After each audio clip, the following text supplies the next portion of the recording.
Assalamualaikum warahmatullahi wabarakatuh. Waalaikumsalam warahmatullahi wabarakatuh. Bismillahirrahmanirrahim. Alhamdulillahi rabbil alamin. Wassalatu wassalamu ala ashrafil anbiya'i wal mursalin. Sayyidina wa maulana Muhammadin wa ala alihi wa ashabihil mujahidin at-tahirin. Amma ba'du, subhanaka la ilma lana illa ma 'allamtana innaka antal alimul hakim. La hawla wa la quwwata illa billahil aliyyil azim. Saudara-saudara kaum muslimin, terutama adik-adik para remaja dan pemuda yang saya cintai. Apabila seseorang akan membangun rumah, tentu saja dia akan mengadakan beberapa pilihan. Sejak dari memilih lokasi di mana rumah itu akan didirikan, sampai kepada menentukan bahan-bahan kualitas yang akan dipakainya, sampai kemudian kepada wujud dan bentuk rumah yang akan ditinggalinya. Demikianlah bahwa untuk membangun sebuah rumah yang hanya untuk menaungi kehidupan di dunia ini, kita mengadakan berbagai macam pilihan. Apalagi kalau kita akan membangun sebuah rumah tangga yang kita harapkan tidak hanya akan menaungi kehidupan di dunia ini, tidak hanya untuk kepentingan kita saja, tetapi juga untuk kepentingan anak cucu kita di belakang hari, termasuk sampai kepada hari akhirat nanti.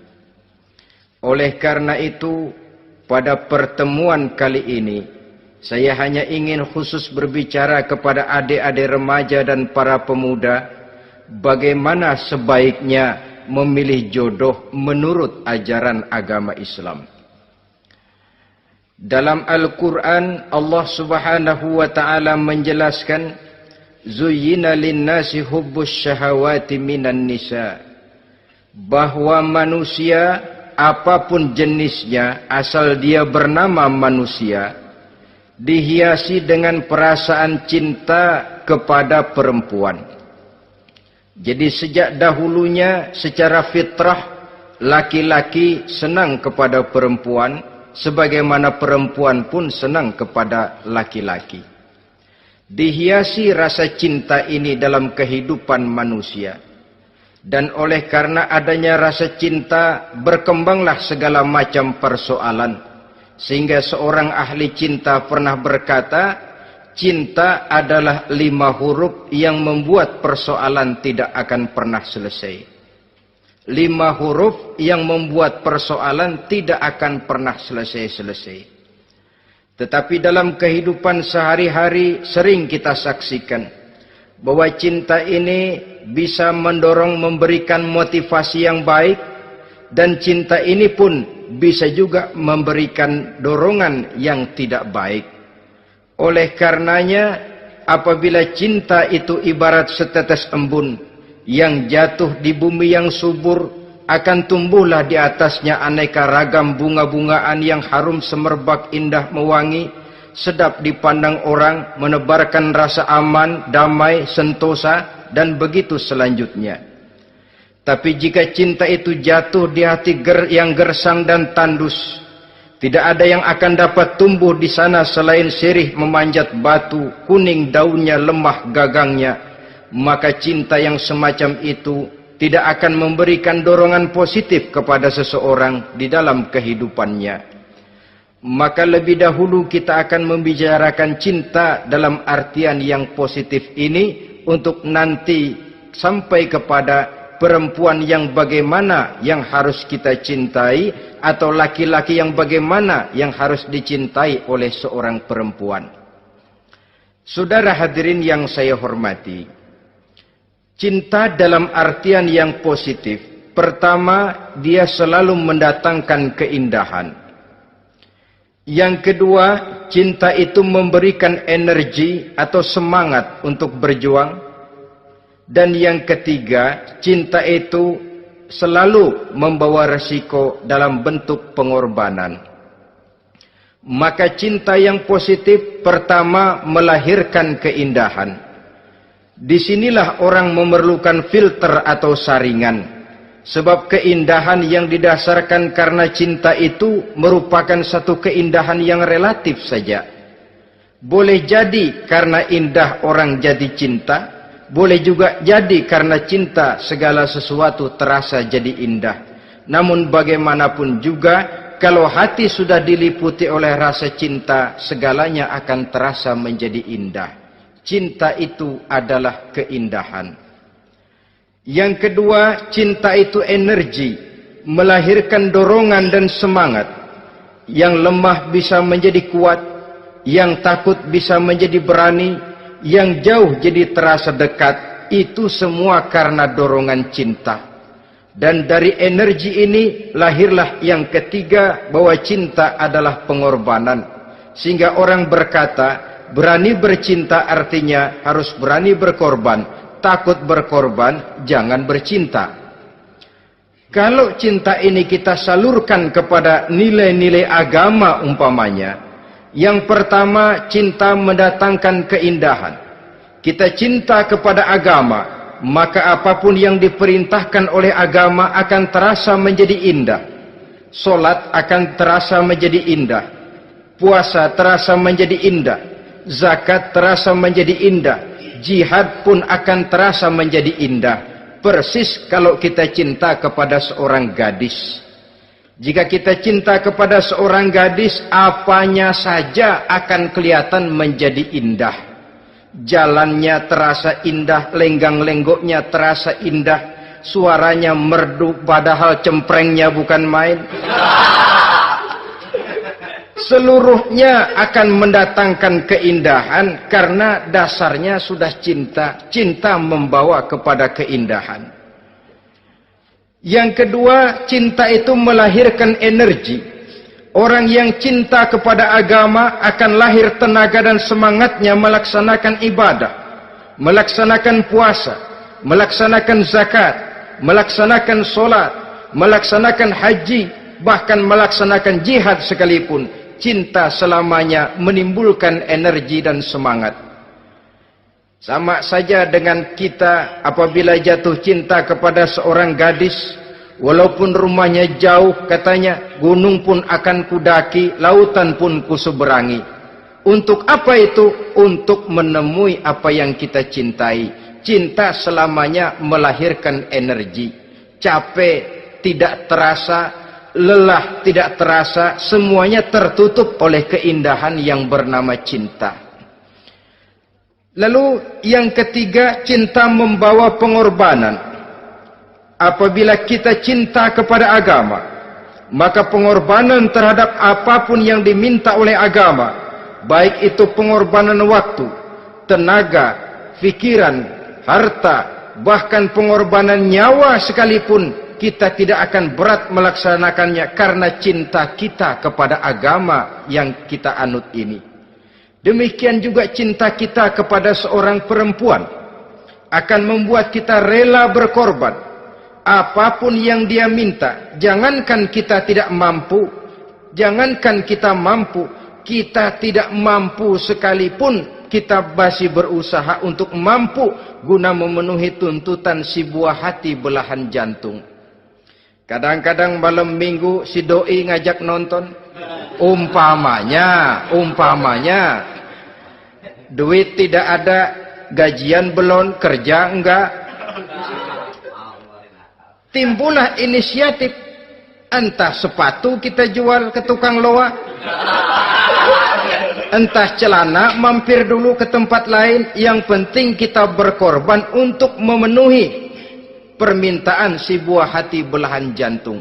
Ketika itu pengorbanan sudah tidak kita rasakan lagi. Bahkan pengorbanan yang paling pedih sekalipun, dalam gurau, dalam bercanda misalnya, dicubit kita oleh kekasih kita, pedih bukan main, terkelupas kulit, mengalir darah, bukan nangis, nyengir. malah kadang-kadang minta tambah dicubit lagi. Itulah romantikanya cinta, sanggup membuat orang berkorban, melahirkan energi dan semangat, menambah keindahan dalam kehidupan, sepanjang dia dalam artian yang positif. Kalau demikian masalahnya, di dunia yang penuh dengan perbenturan nilai sekarang ini, orang sering salah jalan bagaimana memilih jodoh untuk membangun rumah tangga yang bahagia. Jangan lupa bahwa membangun rumah tangga ini bukan hanya untuk 1-2 bulan, bukan hanya untuk 1-2 tahun, bahkan bukan cuma untuk kehidupan dunia, lebih daripada itu pun untuk menunjang kebahagiaan di akhirat. Oleh karenanya, memilih jodoh bukan satu hal yang mudah, bukan satu hal yang bisa dilaksanakan sambil lalu, tetapi memerlukan penelitian, memerlukan pengamatan yang mendalam. Apa petunjuk agama tentang itu? Dengan kata lain, bagaimana seharusnya seseorang memilih jodoh dalam kehidupannya? Ini tentu saja sumbangan moral buat adik-adik remaja dan para pemuda yang lagi kebingungan memilih jodoh, atau barangkali buat bapak-bapak yang kepengen nambah lagi.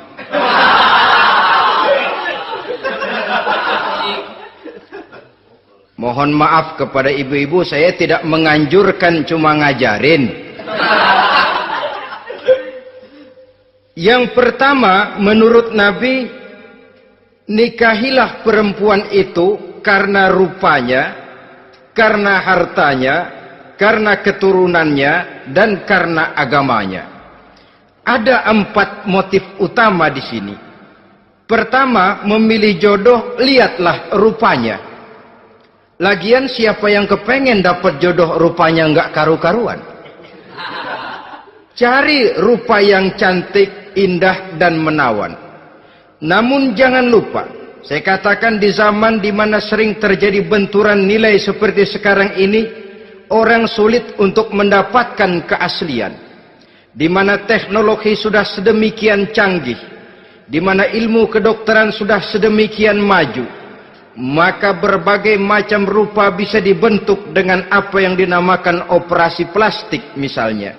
Yang pesek bisa dibikin mancung, kuping yang kelebaran bisa dibikin sedang, pipi yang kembung sebelah bisa dibikin rata, janggut yang tidak menarik bisa dibikin bak lebah bergantung katanya.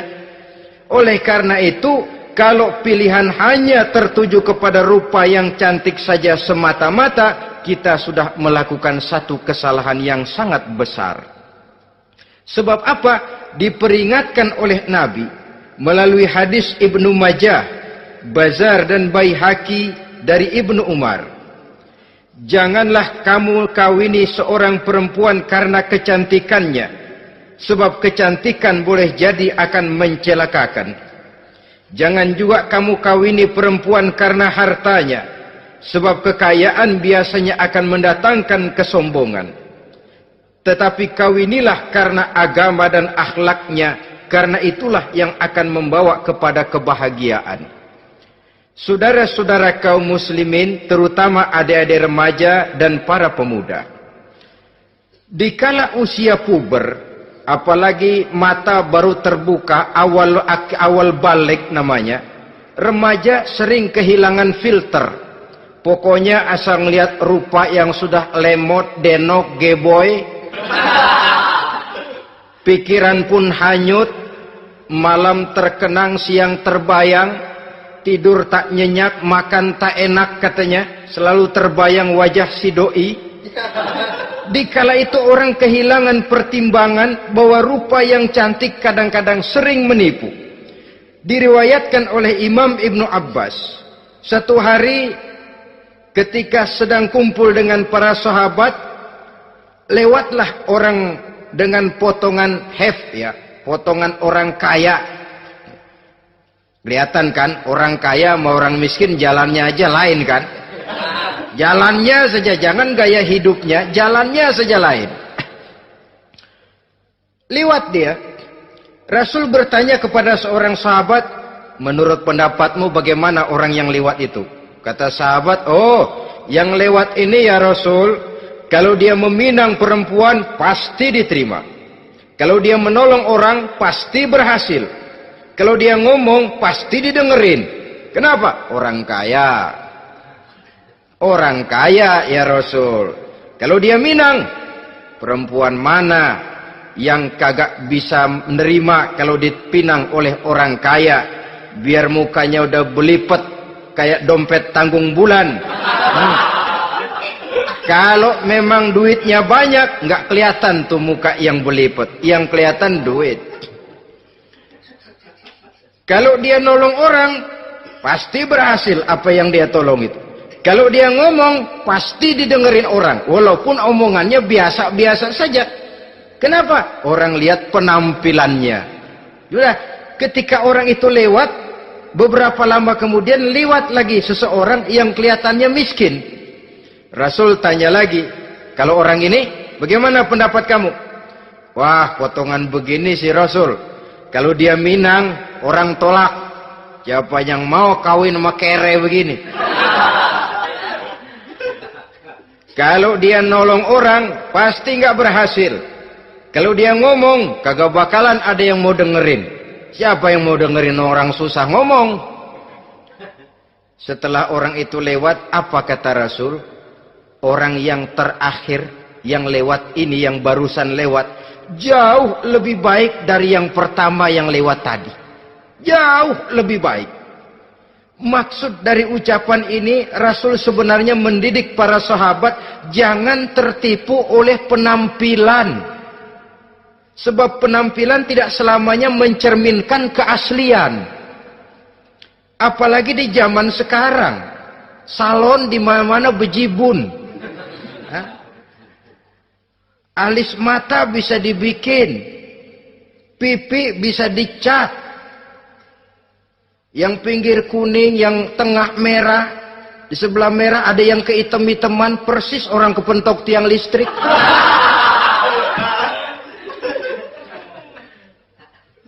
Kecantikan yang artifisial, kecantikan yang bukan alami.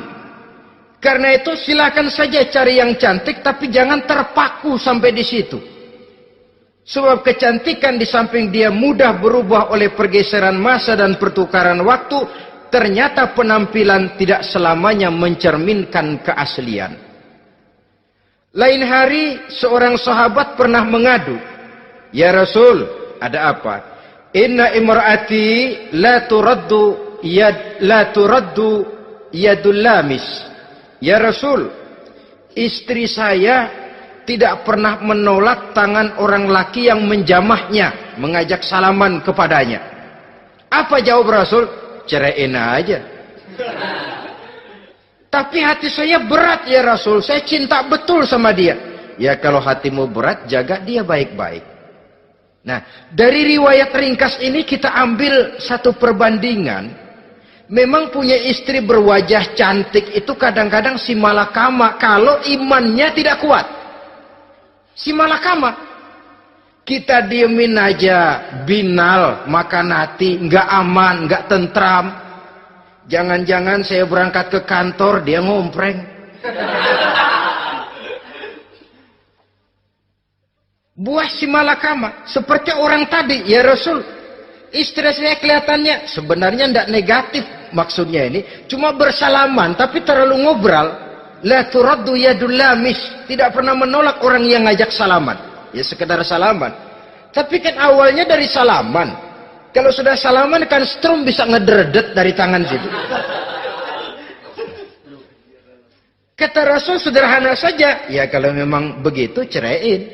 Saya nggak kuat Rasul. Saya cinta betul sama dia. Kalau kau tak kuat berpisah dengan dia, jagalah dia baik-baik. Ajar, didik, tanamkan rasa keagamaan di dalam hatinya. Saudara-saudara kaum muslimin, jadi rupa yang cantik tanpa didasari oleh nilai-nilai agama akan membuat seorang suami di rumah tangganya seperti si malakama. Seperti berhadapan dengan buah si malakama kalau tidak diiringi dengan nilai-nilai moral yang luhur dan bekal agama yang tangguh. akan pergi jauh dari rumah rasanya tidak aman, sedangkan di rumah saja siapa yang akan mencari nafkah, dan begitu selanjutnya. Orang tadi jelas berhadapan dengan buah si malakama, didiamkan, makan hati. Sebab maaf, kalau seorang suami sudah tidak punya rasa cemburu terhadap istrinya, itu kan yang disebut dayus. Dan dayus itu jangankan masuk surga, bau surga saja dia tidak dapat. Tapi cemburu dalam artian bukan cemburu buta, cemburu dalam artian yang wajar. Dia cemburu, akan dikerasi takut kalau istrinya minta cerai, sedangkan dia cintanya sudah kadung medok bener. Si malakama jadinya. Nah, ini juga satu riwayat yang memberikan gambaran kepada kita. Pilihan, silakan cari rupa yang cantik saja. Cari yang cantik. Tapi kalau itu dijadikan motif utama tanpa dasar-dasar agama, saya khawatir nanti rumah tangga kita akan berhadapan dengan buah si malakama. Jadi adik-adik remaja, usaha, ikhtiar, cari yang cantik, yang kira-kira nggak membosenin, supaya kita betah tinggal di rumah, supaya kita merasa ada tempat berbagi rasa, ada tempat kita bernaung. Sebab kalau nyari bini sebini-bininya mah, ya jodoh di tangan Tuhan, kagak usah nyari juga ntar datang diri, umpamanya. Iya, kalau yang datang peot. Orang harus berusaha, walaupun pada akhirnya jodoh toh memang ditentukan Allah. Kan 3 hal yang kita tidak bisa menentukan itu katanya. Maut, rezeki, jodoh. Itu yang masuk mysterious problem. Problem yang misterius. Maut, misterius. Kapan kita mati, kita sendiri tidak tahu. Tahun depan, 50 tahun lagi, 100 tahun lagi, tidak pernah seorang pun diberitahu. Tapi yang pasti dia bakal datang. Kapan dan di mananya, kita tidak tahu. Bisa di rumah, bisa di masjid, ya alhamdulillah. Bisa di majelis taklim, syukur.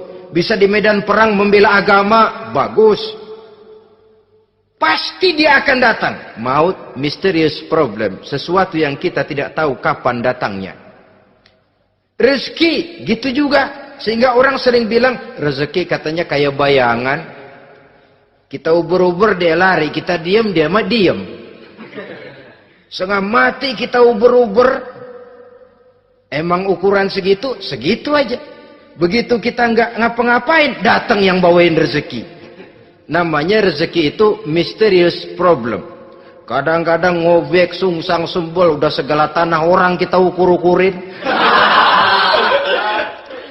Udah segala ngomong sudah nggak ada yang loh, tuh sudah buta. Tapi memang bayangan, kalau belum rezeki ya belum. Kadang-kadang nyari kode sampai tidur di kuburan. Belepotan tanah kuburan loh. Yang aneh lagi kadang-kadang orang gila ditanyain. Allahu Akbar, ini kode-kode zaman sekarang ini. Sampai orang waras nanyain orang gila, itu gimana itu? Ini sudah efek yang betul-betul negatif. Sudah jelas orang gila kok ditanya. Apa kira-kira yang nanya nggak lebih gila dari yang gila itu?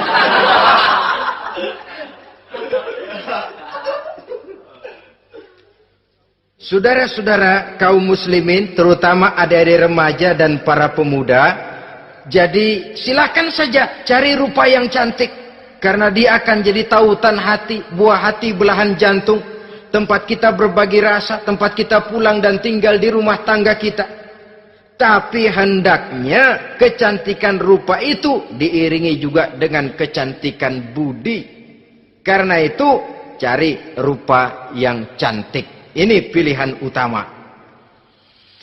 Yang kedua, kata Nabi, harta, cari yang kaya. Tetapi jangan lupa, jangan dijadikan pilihan utama. Karena kekayaan sering mendatangkan kesombongan. Apalagi kalau seorang pemuda mendapat istri orang kaya. hidupnya dimodali oleh istrinya, maka biasanya wibawanya sebagai seorang suami akan hilang.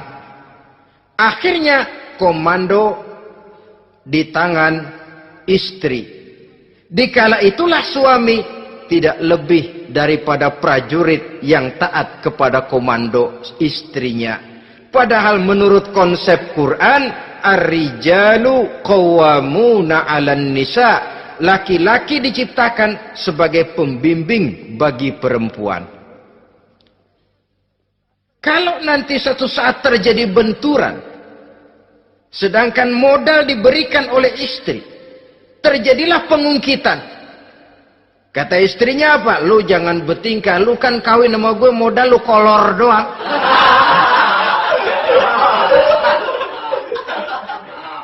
Kalau sekarang bertingkah silakan keluar rumah. Bawa seperti engkau datang dulu, jangan bawa apa-apa. Pergilah seperti engkau datang dulu kemari. Hilanglah wibawa seorang suami. Suami kalau udah digentak sama istri begitu, ngelempuruk kayak ayam sampar. Di mana lagi letak wibawanya? Harta sering mendatangkan kesombongan. Oleh karena itu, walaupun diperintahkan cari yang keturunan orang kaya, tapi maksudnya jangan dompleng. Sebab kepribadian seorang suami akan ditentukan oleh sifatnya sendiri. Keberadaannya ditentukan oleh karya dan perbuatannya sendiri. Itulah yang akan menampilkan kepribadian dia dalam kehidupan di masyarakat ini. Saudara-saudara kaum muslimin, terutama adik-adik remaja dan para pemuda, kan kadang-kadang di zaman sekarang kan kelas-kelas gigolo, playboy ya, nyari tante-tante kesepian, mejeng-mejeng di pinggir-pinggir jalan dengan harapan apa? Ya barter lah, tukar tambah. Nah, supaya dapat rokok, dibelikan pakaian, motor dan sebagainya. Tapi yang jelas hilang harga diri sebagai laki-laki, dan itu yang paling mahal. Kalau seorang laki-laki sudah kehilangan harga diri, apalagi yang bisa dibanggakan dalam kehidupan ini? Apa artinya naik mobil kalau kepala tertunduk ke bawah? Apa artinya jalan di tengah masyarakat kalau kita tidak bisa menengadah dengan satu kebanggaan? Hilangnya harga diri merupakan kehancuran awal dari sebuah pribadi yang untuk jangka panjang kita tidak akan bisa lagi berbuat banyak. Tanpa harta orang memang sulit untuk bahagia, tapi harta semata-mata bukan merupakan jaminan bahwa orang lantas akan bahagia. Saya barangkali harus berkata, banyak orang miskin yang kaya, tapi tidak sedikit orang kaya yang miskin. Saya ulangi ini. Banyak orang miskin yang kaya, tetapi tidak sedikit orang kaya yang miskin. Nah, bagaimana pengertiannya? Orang miskin yang kaya, materinya sederhana, peralatan rumah tangganya sederhana, tapi hatinya kaya. Oleh karena hatinya kaya, jiwanya lapang. Sebaliknya, orang kaya yang miskin, di tengah kelimpahan materi yang berlimpah, segalanya serba ada, hatinya yang miskin.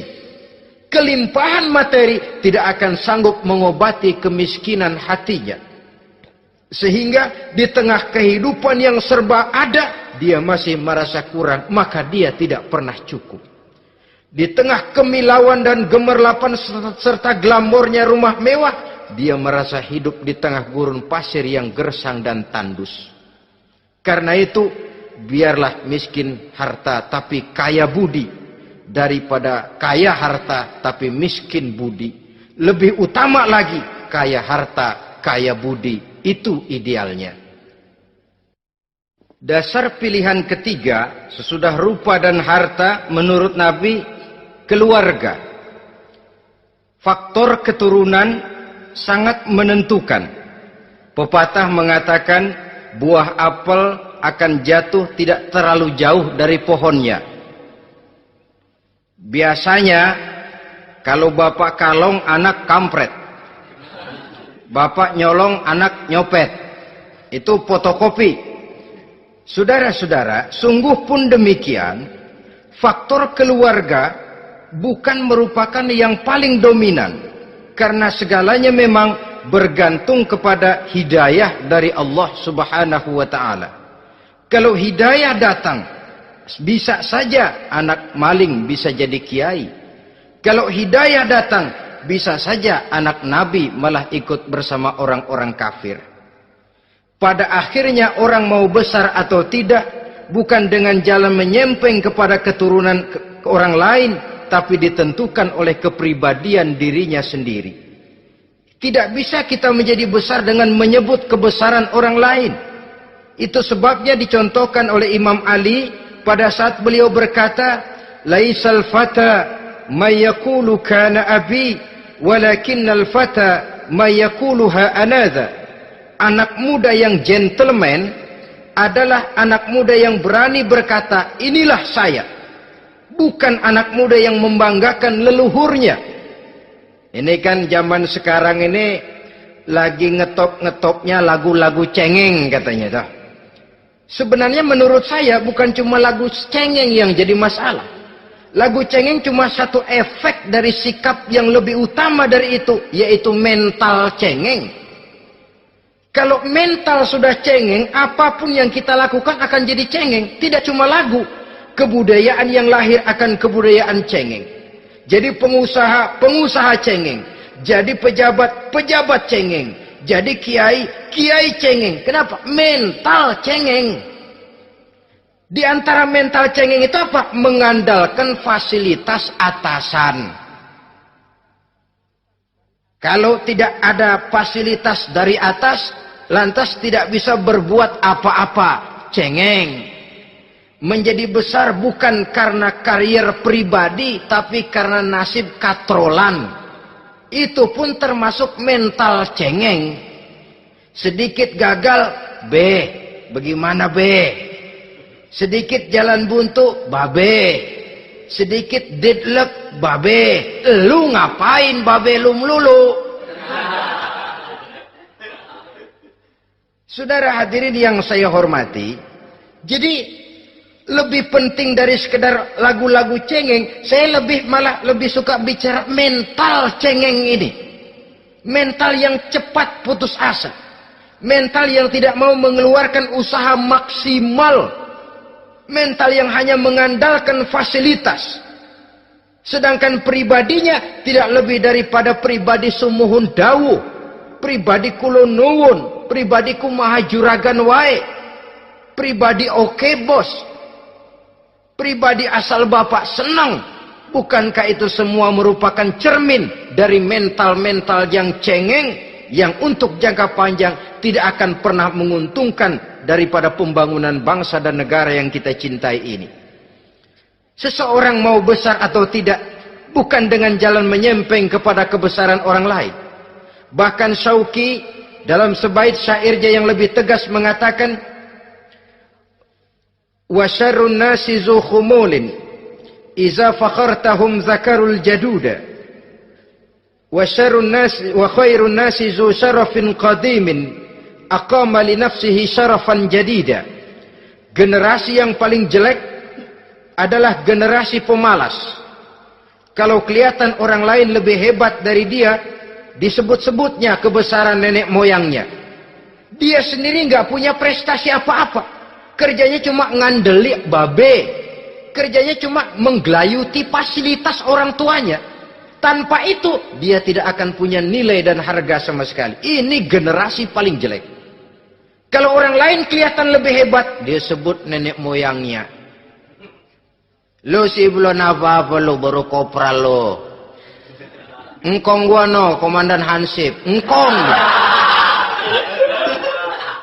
Engkongnya yang disebutin. Dia sendiri tidak punya prestasi apa-apa. Jadi silahkan saja cari gadis dari keturunan keluarga yang baik-baik.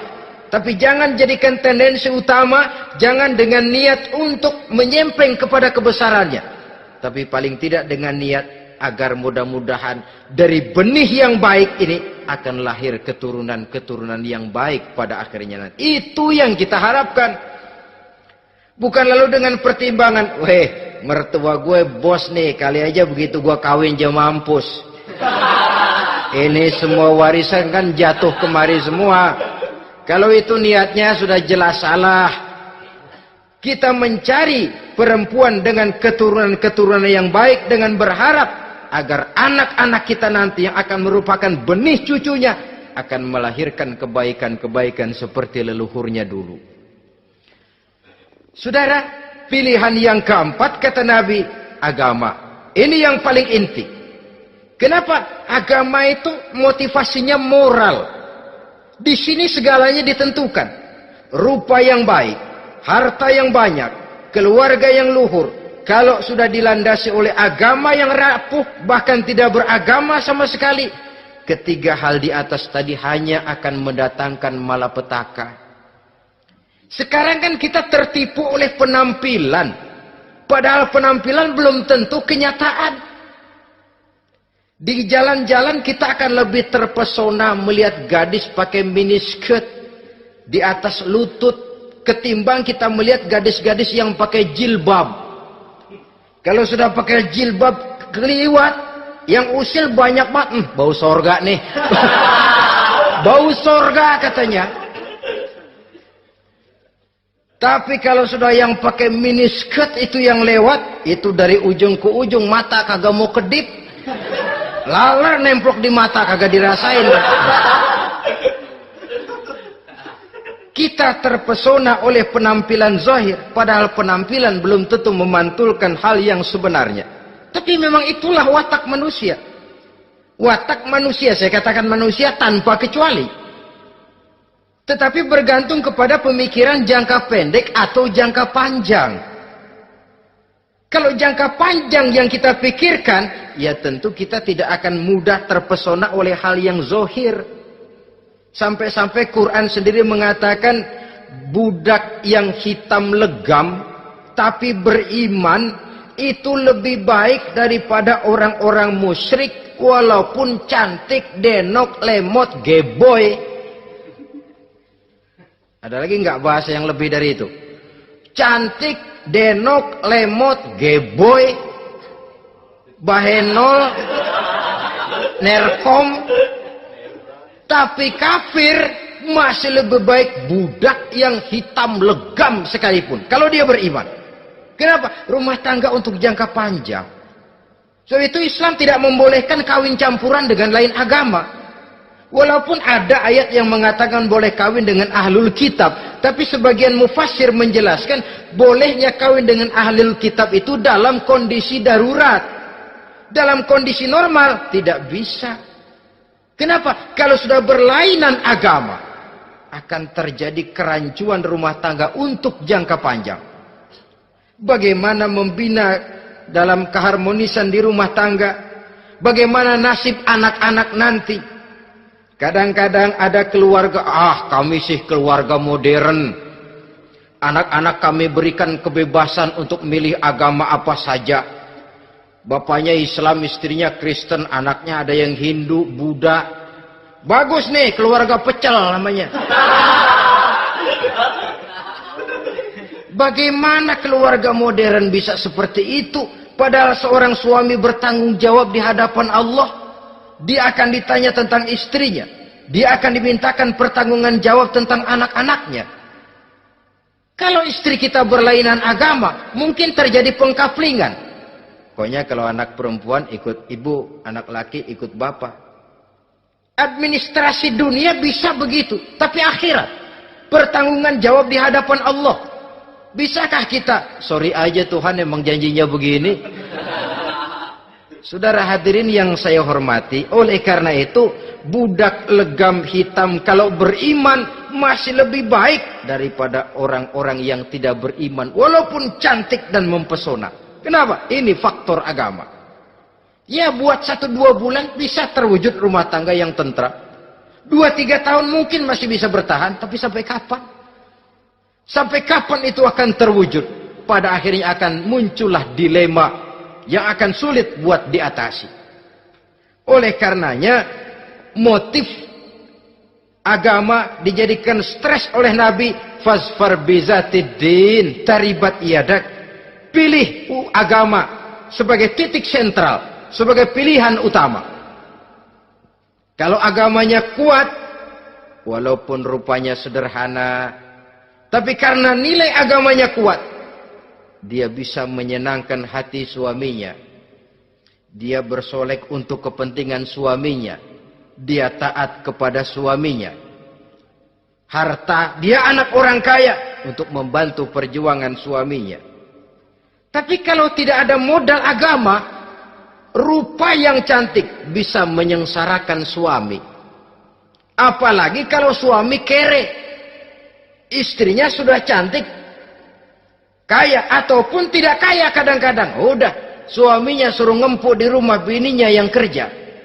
Ya kalau kerja mendingan kalau dikerjain itu.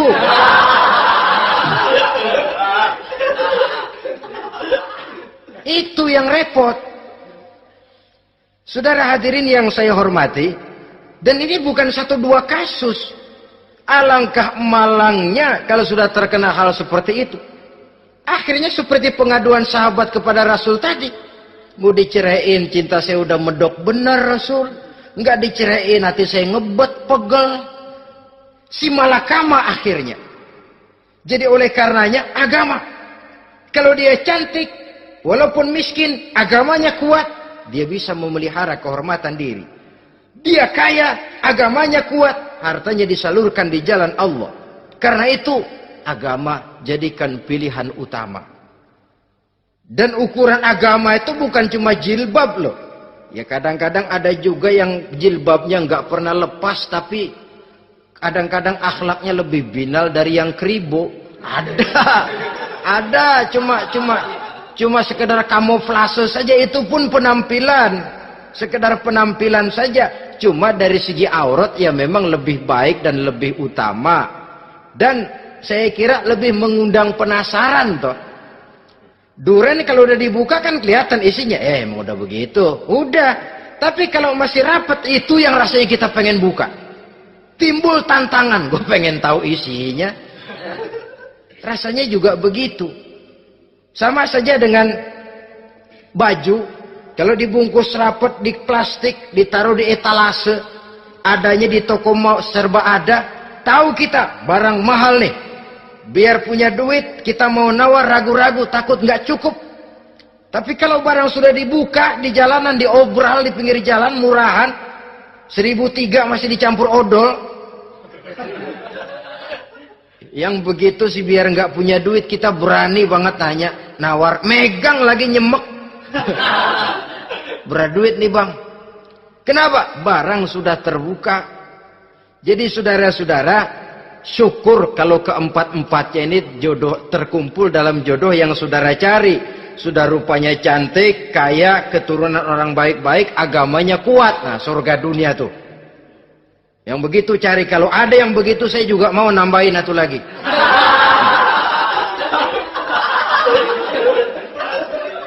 Tapi yang kumpul keempat-empatnya ini terus terang saja langka. Makhluk langka ini. Kadang-kadang cantik, kaya, keluarganya hebat, agamanya nol, akhlaknya kayak setan. Tapi yang paling celaka kalau empat-empatnya kagak ada. Rupanya jelek, melarat, bapaknya biang maling, kagak beragama lagi. Apanya yang mau dipilih? Mampus saja mendingan. Sudah nggak ada pilihan sama sekali tuh. Sudah nggak ada pilihan sama sekali. Saudara hadirin yang saya hormati, terutama adik-adik remaja. Nah, lalu apa motivasi agama dalam pembinaan ini apa? Agama ini kan memberikan contoh bahwa perempuan yang baik itu, yang kita ingin jadikan dia sebagai ideal dalam pencarian jodoh, tandanya 3. Iza ra'aitaha sarratka, kata Nabi. Kalau dipandang, dia bisa menggembirakan kamu. Kan ini yang penting buat seorang suami. Kalau saudara nanti jadi suami, punya istri yang jadi partner setia mendampingi suaminya. Kalau dilihat nggak bosenin, Kenapa? Dia berdandan untuk nyenangin hati suaminya. Enggak bosenin. Kan kadang-kadang ada bini kalau kita pulang demok aja fotonya.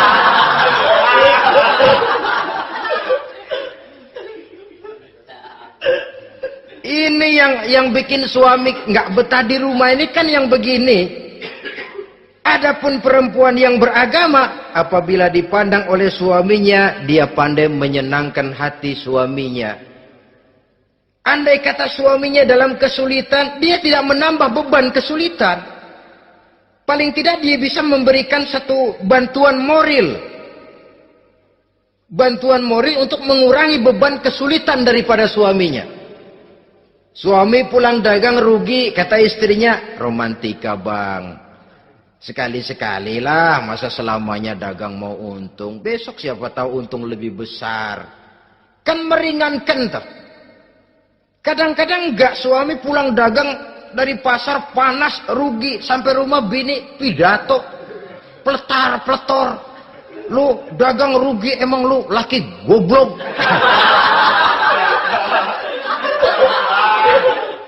Sudahlah di pasar rugi, di rumah digoblok-goblokin. Ini nanti kena penyakit broken home yang begini ini.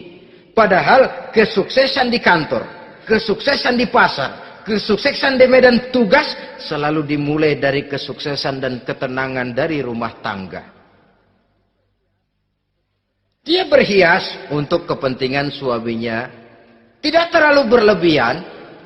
Dan suaminya pun pandai menghargai istrinya dengan kata-kata yang menimbulkan gairah dan semangat. Oleh istrinya bersorak, kamu makin cantik saja. Jangan juga kadang-kadang suami ketus. Ngelihat daksu pulang kantor, lihat suaminya, istrinya dandan rapi. Tumben lu mau bekasin apa? Mau bekasin katanya. Artinya apa ini? Pandai mengembirakan, bisa tenggang rasa, bisa berbagi rasa. Sehingga suami merasa ada tempat dia bertukar pikiran, ada tempat dia membicarakan persoalan. Dialog dalam kehidupan berumah tangga itu sangat diperlukan. Iza ra'aitaha sarratka, kalau dipandang dia sanggup mengembirakan kamu. Dikasih uang 500 senyum, 5.000 pun ketawa. Menggembirakan. Dia bisa taruh kata hatinya kesel, tapi mulutnya senyum. Nah ini yang sulit ini. Senyum tapi kesel, kesel tapi senyum. Kadang-kadang istri itu kan kalau sudah kesel, suami pulang nggak bisa dia menyembunyikan kekesalannya. Dari jauh suami sudah lihat ini yang nyambut, ini bemo ini. Udah monyong, serem. Saudara hadirin yang saya hormati, yang kedua, bila diperintah dia taat. Ini pengaruh agama. Sehingga Nabi mengatakan, "Lau amartu li ahadin ayyasjuda ila ghairiha, la amartul mas'ada la amartul mar'ata litasjuda ila zawjiha likibari haqqihi 'alaiha." Andai kata saja boleh aku memerintahkan manusia untuk sujud kepada sesama manusia, pastilah aku perintahkan perempuan untuk sujud kepada suaminya. Kenapa? Karena besar hak suaminya kepada dirinya. Untung sujud kepada manusia tidak boleh. Andai kata boleh, perempuan disuruh sujud sama suaminya. Ini tidak perlu sampai sujud, cium tangan saja minta ridho suami. Kadang-kadang perempuan sekarang berat. Paling banter setahun sekali lebaran doang. Laki pulang sembahyang tubruk, cium tangan, minta redo, nangis segala macam. 3 hari habis lebaran, beras habis, monyong aja lagi.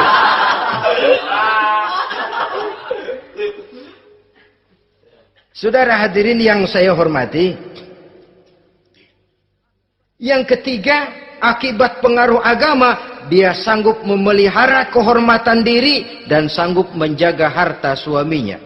Memelihara kehormatan diri baik pada saat suaminya di rumah atau pada saat suaminya tidak ada di rumah.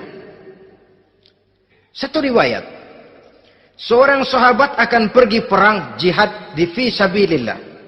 Ketika mau berangkat dia bilang kepada istrinya, saya mau berangkat perang. Kalau saya belum pulang kamu jangan keluar rumah. Baik bang. Pergi istrinya, pergi suaminya jihad. 1 minggu, 2 minggu berlalu, belum juga pulang. Satu hari datang utusan dari rumah orang tua si istri ini. Assalamualaikum bu. Waalaikumsalam. Ada apa? Ada berita kurang enak bu. Orang tua ibu sakit parah. Mohon tolong ditengokin. Apa kata si istri? Maaf saja, suami saya belum pulang dari medan perang.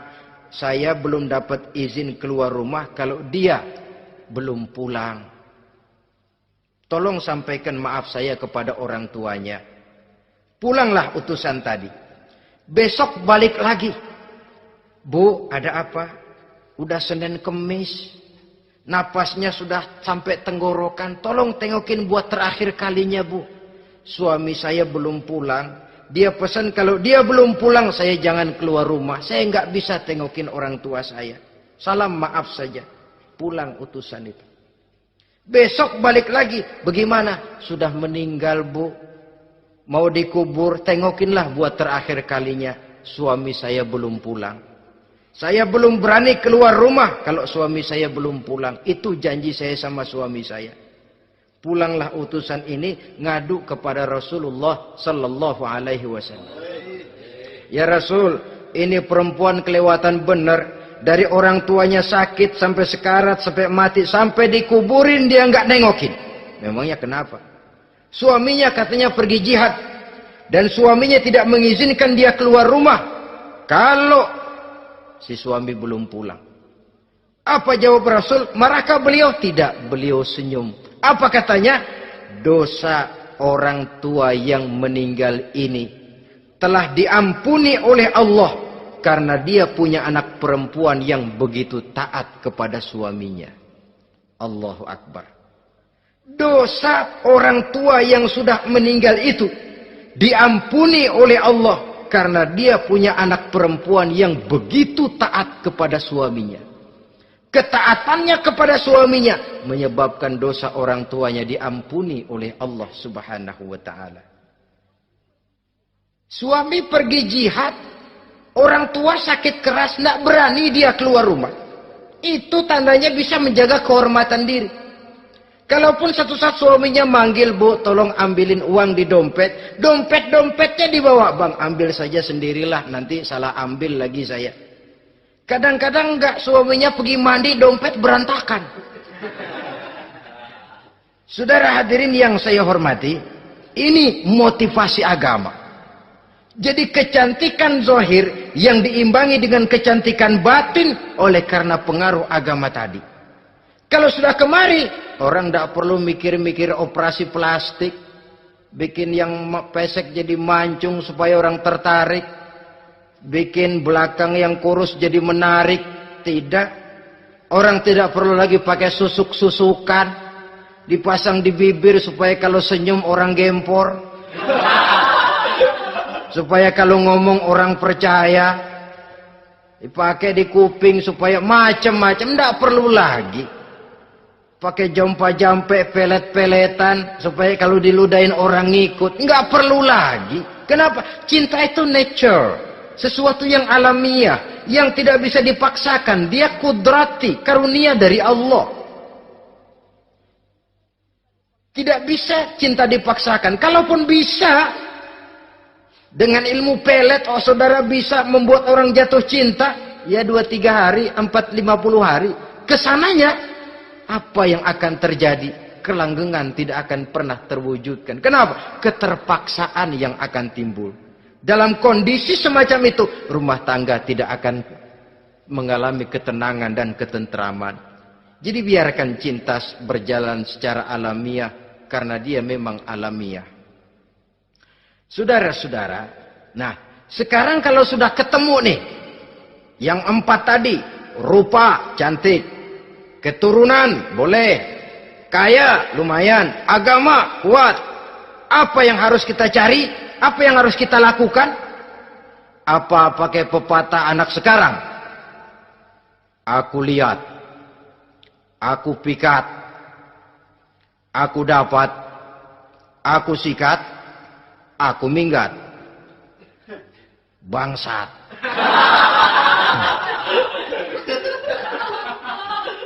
Itu kan ada moto cinta kilat begitu tuh. Cinta kilat katanya. Aku lihat, aku pikat, aku dapat, aku sikat, aku minggat. Bangsat. Atau kita harus hanyut dalam arus free love, free sex, samenleving, eksperimen dulu? Tidak. Islam menganjurkan kalau memang seret, ini rasanya ini nih, mantap gue nih. Apa yang diajarkan oleh Islam selanjutnya? Meminang, saudara-saudara. Meminang adalah langkah awal untuk mengikat tali pernikahan. Diizinkan meminang, dan di dalam meminang pun diizinkan untuk melihat.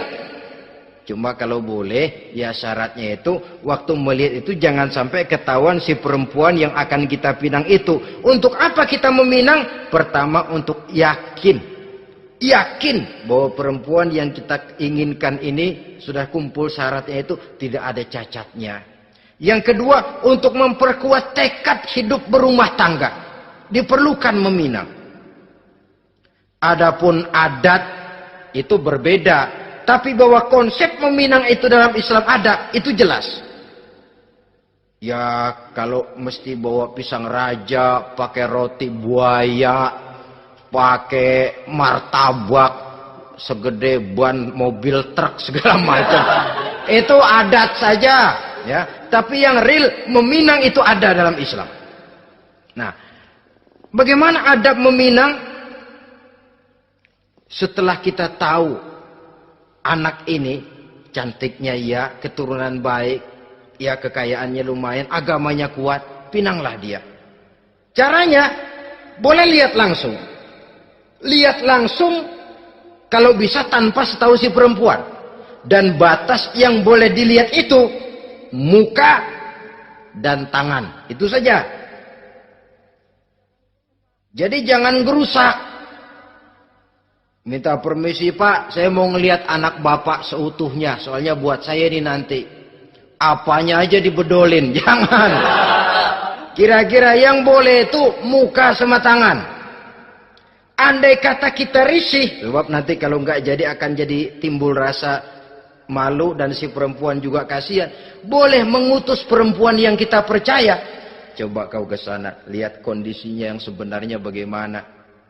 Kalau ngelihat dari jauh sih utuh, siapa tahu nanti tangannya kurang sebelah. Coba lihat sana.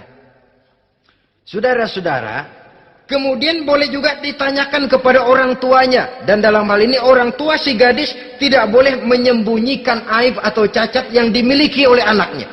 Dia harus menceritakan apa adanya. Sampai pun kekurangan anaknya yang paling kecil sekalipun. Sebab apa? Jangan sampai istilah pepatah beli kucing dalam karung. Kedengeran suaranya doang meong-meong, begitu dibuka tuh kucing gempor sebelah kakinya nggak ada.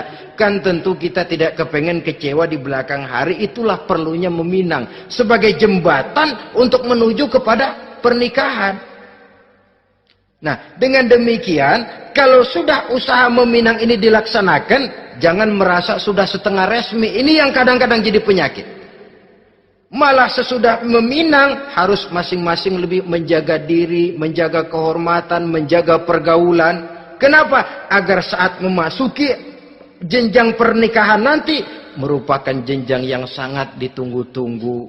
Ada rasa keinginan tahu. Kalau tidak, ya udah biasa, nggak giroh lagi ngadepin perkawinan. Kenapa? Kemarin-kemarin gue udah cobain. Hilang gairah lagi. Sebab itu kalau sudah meminang, jangan merasa sudah setengah halal. Udah minang ini Kadang-kadang orang tua juga konyol. Sudah dipinang, diumbar. Lu mau kemana keda lu udah pinang? Padahal meminang itu cuma langkah awal. Sedangkan selanjutnya harus lebih berusaha menjaga kehormatan diri. Sampai pada saat nanti pelaksanaan pernikahan.